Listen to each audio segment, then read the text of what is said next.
Il Leone non vede l'ora di tornare a ruggire in campo con la sua ultima apparizione arrivata con la maglia della nazionale cilena nella Coppa America di quest'estate. L'infortunio al polpaccio ha invece frenato i progetti di Alexis Sanchez, forse eccessivamente caricato da quell'abbraccio caldissimo di Udine in piazza al suo rientro in Friuli dopo 13 anni. Voleva ripagarlo e invece un'attesa che coinvolge in maniera diretta anche il comune di Corno di Rosazzo, nella quale ha avviato la sua attività di produzione vinicola.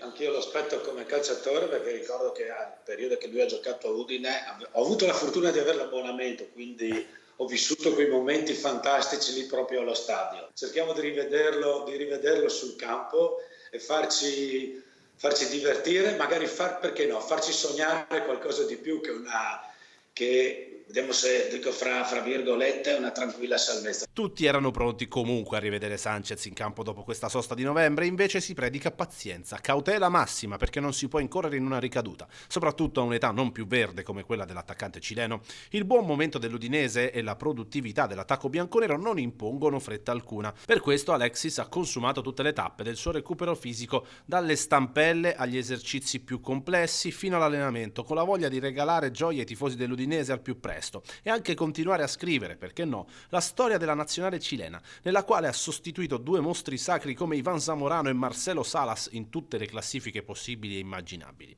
Ora il percorso di recupero fisico è terminato, Sanchez è guarito, è tornato a indossare gli scarpini e ora serve solo trovare la migliore condizione fisica verso il rischio zero. Poi tornerà a quello stadio che è cambiato molto ma che lui conosce bene, magari trovando la convocazione per l'Inter a San Siro in Coppa Italia. Lo spera il Nigno, sarebbe un modo speciale di festeggiare il suo 36esimo compleanno, ma sempre con un mantra in testa: non forzare i tempi. Poi ci si divertirà e chissà, magari una volta completata la sua missione potrà anche accettare la cittadinanza onoraria che Corno di Rosazzo non vede l'ora di assegnargli. Poi gli avevo anche detto che avrei voluto averlo in comune, in un consiglio comunale, proprio per dargli la cittadinanza onoraria, perché questa sua presenza come imprenditore nel nostro territorio ci fa piacere e quindi è sempre una pubblicità per il nostro territorio.